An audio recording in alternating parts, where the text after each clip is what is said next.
ಊಟ ಮಾಡಿದ್ರ? ಇಲ್ಲ ಸರ್, ಮಾಡ್ಬೇಕು ಊಟ. ಅದು ಕಾಂಟ್ರಾಕ್ಟ್ ಅಮೌಂಟ್ ಹಾ ಸರ್. 5,000 ಕೊಟ್ಟು ರಿನ್ಯೂವಲ್ ಮಾಡಿಸ್ಕೊಳ್ರಿ. ಅರ್ಥ ಆಯ್ತಾ? ಆಯ್ತು ಸರ್. ದುಡ್ಡು ಅರ್ಜೆಂಟ್ ಆಗ್ಲಿಲ್ಲ ಅಂದ್ರು ನನ್ ನಿಧಾನ ಕೊಟ್ಟು ಪರವಾಗಿಲ್ಲ, ಬಟ್ ನನ್ಗೆ ಕಾಸು ಕೊಟ್ಟ ಮೇಲೆ ನಾನು ಕಾಂಟ್ರಾಕ್ಟ್ ರಿನ್ಯೂವಲ್ ಮಾಡೋದು. ಪರಿಶುದ್ಧ ನಂದಿನಿ ಹಾಲಿನಿಂದ ತಯಾರಿಸಿದ ನೈಜ ನಂದಿನಿ ಐಸ್ ಕ್ರೀಮ್ಸ್. ಅರ್ಥ ಆಯ್ತಾ? ಕಾಸು ಕೊಡದೆ ಅಡ್ಜಸ್ಟ್ ಏನೂ ಇಲ್ಲ. ನೀವು ಏನೋ ರಾಜಕೀಯ ಮಾಡಕ್ ಹೋಗ್ಬೇಡ್ರಿ, ನನ್ನ ಹತ್ರ ಏನು ನಡೆಯೋದು ಇಲ್ಲ. ಅರ್ಥ ಆಯ್ತಾ? ನೀವು ದುಡ್ಡು ಕೊಡ್ದಂಗೆನೆ ಕಾಂಟ್ರಾಕ್ಟ್ ರಿನ್ಯೂವಲ್ ಮಾಡಿಸ್ಕೊಳ್ಳೋಣ, ಮತ್ತೆ ರಿನ್ಯೂವಲ್ ಆದ್ಮೇಲೆ ಕಾಂಟ್ರಾಕ್ಟ್ ಮತ್ತೆ ಮೊದ್ಲೆಂಗೆ ತರಲೆ ಮಾಡ್ತಿದ್ನೋ ಅವ್ರಿಗೆ ಮೆಂಟಲ್ ಟಾರ್ಚರ್ ಕೊಡ್ತಿದ್ನೋ ಅದೇ ತರ ಕೊಟ್ಕೊಂಡು ಹೋಗೋಣ. ಯಪ್ಪ ಯಾಮಾರಿ ಸೈನ್ ಮಾಡಿ ಕೊಟ್ಬಿಡ್ತಾನೆ, ಇನ್ನೊಂದು ವರ್ಷಕ್ಕೆ ರಿನ್ಯೂವಲ್ ಆಗುತ್ತೆ, ಆಮೇಲೆ ನಾನು ಏನ್ ಬೇಕಾದ್ರೂ ಮಾಡ್ಕೋಬಹುದು ಅಂತ ಅನ್ಕೊಂಡಿರ್ಬೋದು ನೀವು. ಯಪ್ಪ ಅಂದ್ರು ನಾನು ಸೈನ್ ಮಾಡಲ್ಲ. ಅರ್ಥ ಆಯ್ತಾ? ಲೇಟ್ ಮಾಡಿದ್ರೆ 10,000 ಕೇಳ್ತೀನಿ. ನಿಮ್ಗೆ 3 ರಿಂದ 4 ದಿವಸ ಟೈಮ್ ಕೊಡ್ತೀನಿ. ಲೇಟ್ ಆದಷ್ಟು ನಿಮ್ಗೆ ತಲೆನೋವು. ಸಂಧ್ಯವ್ರು ಕೇಳ್ತಾರೆ, ಯಾಕೆ ನಿಮ್ದು ಕಾಂಟ್ರಾಕ್ಟ್ ರಿನ್ಯೂವಲ್ ಫಾರ್ಮ್ ಇನ್ನು ತಗೊಂಡ್ ಬರ್ತಿಲ್ಲ ಅಂತ. ಅರ್ಥ ಆಯ್ತಾ? ನೀವು ಲೇಟ್ ಮಾಡಿದ್ರೆ 10,000 ಆಗುತ್ತೆ, ಇನ್ನು ಲೇಟ್ ಮಾಡಿದ್ರೆ 15,000 ಆಗುತ್ತೆ. ಅಲ್ಲಿಗೆ ಮುಗಿಯುತ್ತೆ. ಅರ್ಥ ಆಯ್ತಾ? ಆಮೇಲೆ ನಾನೇನು ಕೇಳೋದಿಲ್ಲ. ನೀವೇನು ತರಲೆ ಮಾಡಕ್ ಹೋಗ್ಬೇಡ್ರಿ, ನನ್ಗೆಲ್ಲ ಗೊತ್ತಾಗುತ್ತೆ. ನಾನು ತುಂಬಾನೇ ಗೌರ್ಮೆಂಟ್ ಸರ್ವಿಸ್ ಅಲ್ಲಿ ನಿಮ್ಮಂತವ್ರನ್ನ ತುಂಬಾ ಜನ ನೋಡಿದೀನಿ. ಅರ್ಥ ಆಯ್ತಾ? ಏನು ರಾಜಕೀಯ ಮಾಡ್ಬೇಡ್ರಿ, ಏನು ತರಲೆ ಮಾಡಕ್ ಹೋಗ್ಬೇಡ್ರಿ, ನನ್ಗೆಲ್ಲ ಗೊತ್ತಾಗತ್ತೆ.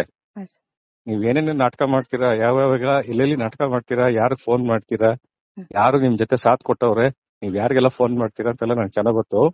ನೀವೇನ್ ಟಿಪ್ಪರ್ಲಾಗ ಹಾಕಿದ್ರು ನಮ್ ಕಾಂಟ್ರಾಕ್ಟ್ ನೀವು ಫ್ರೀ ಆಗಂತೂ ಮಾಡ್ಕೊಡಲ್ಲ. ಅರ್ಥ ಆಯ್ತಾ? 3 ರಿಂದ 4 ದಿವಸ ಒಳಗಡೆ ಆದ್ರೆ 5,000, ಅದ್ರ ಮೇಲಾದ್ರೆ 10,000, ಅದ್ರ ಮೇಲಾದ್ರೆ 15,000. ನಾನೊಂದು ಟೈಮ್ ಲಿಮಿಟ್ ಇಟ್ಕೊತೀನಿ, ಈ ತಿಂಗಳು ಕೊನೆವರೆಗೂ. ಆಮೇಲೆ ಇಲ್ಲ. ಇವತ್ತೆಷ್ಟು 12ನೇ ತಾರೀಕ? ಇಲ್ಲ, ಇನ್ನೊಂದು 10 ಡೇಸ್ ಟೈಮ್ ಇಟ್ಕೊಂತೀನಿ ಅಷ್ಟೇ. ಆಮೇಲೆ ಏನು ಇಲ್ಲ, ನಾನು ಇಂಜೆಕ್ಷನ್ ರೂಮ್ ಅಲ್ಲಿ ಪರ್ಮನೆಂಟ್ ಆಗಿ ಕುತ್ಕೊಂತೀನಿ.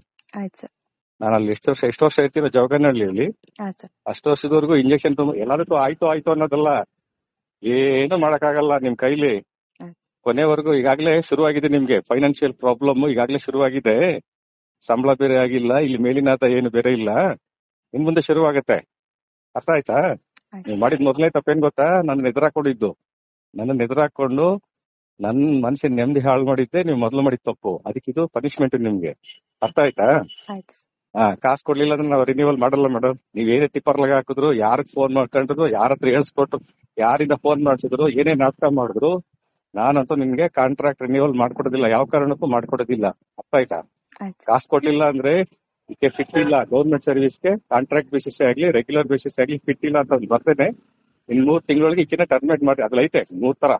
6 ತಿಂಗಳಿಗೆ ಟರ್ಮಿನೇಟ್ ಮಾಡ್ಬೇಕಾ, ವರ್ಷಕ್ಕೆ ಟರ್ಮಿನೇಟ್ ಮಾಡ್ಬೇಕಾ, 3 ತಿಂಗಳಿಗೆ ಟರ್ಮಿನೇಟ್ ಮಾಡ್ಬೇಕಂತ 3 ಕಾಲಮ್ ಇದೆ. ಓದಿದ್ದೀರಾ? ಇನ್ 3 ತಿಂಗಳಿಗೆ ಈಗಿನ ಟರ್ಮಿನೇಟ್ ಮಾಡಿ ಅನ್ನೋ ಕಾಲಮ್ಗೆ ಬರೀತೀನಿ. ಅರ್ಥ ಆಯ್ತಾ? 3 ತಿಂಗಳಾದ್ಮೇಲೆ ಮನೆಗೆ ಹೋಗಿವ್ರಂತೆ. ಯಾರ ಹತ್ರ ಹೇಳ್ಕೋಬೇಡ್ರಿ. ಮೋಹನ್ ಫೋನ್ ಮಾಡಿ ಹೇಳೋದಾಗ್ಲಿ, ಮಂಜುನಾಥ್ ಅವ್ರ ಫೋನ್ ಮಾಡೋದಾಗ್ಲಿ, ನ್ಯೂಸ್ ರಿಪೋರ್ಟರ್ಸ್ಗೆ ಫೋನ್ ಮಾಡಿ ಹೇಳೋದಾಗ್ಲಿ, ಅಲ್ಲಿ ಇದನ್ನಲ್ಲ ಆರೋಗ್ಯ ರಕ್ಷಾ ಸಮಿತಿ ಅವ್ರ ವಜೀರ್ಗೆ ಫೋನ್ ಮಾಡೋದಾಗ್ಲಿ, ಬೇರೆ ಯಾರು ಮಾಡೋದು ಮಾಡ್ಬೇಡಿ. ನನ್ಗೆಲ್ಲ ಗೊತ್ತಾಗತ್ತೆ. ನೀವ್ ಯಾರು ಫೋನ್ ಮಾಡಿದ್ರೆ ಅವ್ರು ನನ್ಗೆ ಫೋನ್ ಮಾಡ್ತಾರೆ. ಮತ್ತೆ ನೀವು ಇನ್ನೋಸೆಂಟ್ ಆಗಿ ಯಾರಿಗೋ ಫೋನ್ ಮಾಡ್ತೀರಾ, ಅಣ್ಣ ನನ್ಗೆ ಹಿಂಗೆ ಈ ತರ ಪ್ರಾಬ್ಲಮ್ ಆಗಿದೆ, ನನ್ ಕೆಲಸ ಮಾಡಿಸ್ಕೊಡ್ರಿ ಅಂತ ನೀವ್ ಯಾರು ಫೋನ್ ಮಾಡಿ ಹೇಳ್ತಿರಲ್ಲ, ಅವ್ರು ಹಿಂದೆನೆ ನನ್ಗೆ ಫೋನ್ ಮಾಡ್ತಾರೆ, ನನ್ಗೆ ಗೊತ್ತಾಗ್ಬಿಡುತ್ತೆ. ಅರ್ಥ ಆಯ್ತಾ? ನೀವೇನ್ ಟಿಪ್ಪರ್ಲಾಗ ಹಾಕಿದ್ರು ಒಂದ್ ಕಡೆಯಿಂದ ಸೈನ್ ಮಾಡಿಸ್ಕೊಳಕ್ ಆಗಲ್ಲ. ಅರ್ಥ ಆಯ್ತಾ? ಈಗೇನೇ ಇಂಜೆಕ್ಷನ್ ರೂಮ್ ಅಲ್ಲಿ ಏನೇ ನಾಟಕ ಮಾಡಿದ್ರು, ಏನೇ ಪ್ರಯತ್ನ ಮಾಡಿದ್ರು, ನನ್ ಕಡೆಯಿಂದ ಅಂತೂ ನೀವು ಸೈನ್ ಮಾಡಿಸ್ಕೊಳಕ್ ಆಗಲ್ಲ. ಟಿಪ್ಪರ್ಲಾಗ ಹಾಕಿದ್ರು ಸೈನ್ ಮಾಡಿಸ್ಕೊಳಕ್ ಆಗಲ್ಲ. ಕಾಸು ಕೊಟ್ಟು ಸೈನ್ ಮಾಡಿಸ್ಕೊಳ್ರಿ. ಅರ್ಥ ಆಯ್ತಾ? ನಾನ್ ಕಾಸ್ಗೋಸ್ಕರನೇ ನಿಮ್ಮನ್ನ ಸತಾಯಿಸ್ತಾ ಇರೋದು, ಬೇರೆ ಇನ್ನೇನಕ್ಕೂ ಅಲ್ಲ. ಅರ್ಥ ಆಯ್ತಾ? ಕಾಸು ಕೊಟ್ಟು ಕೆಲ್ಸಕೊಳ್ಬೇಕು. ಕಾಸು ಕೊಟ್ಟು ಸೈನ್ ಮಾಡಿಸ್ಕೊಂಡು ಹೋಗಿ ಮೇಡಮ್. ಇಲ್ಲಾಂದ್ರೆ ಹೋಗಿ THO ಕಾಲು DHO ಕಾಲು ಹಿಡ್ಕೊಂಡು ಮತ್ತೆ ಇನ್ನೊಂದ್ಸರಿ ಆರ್ಡರ್ ಹಾಕ್ಸ್ಕೊಳ್ಳಿ. ಆಗ್ಬೋದಾ?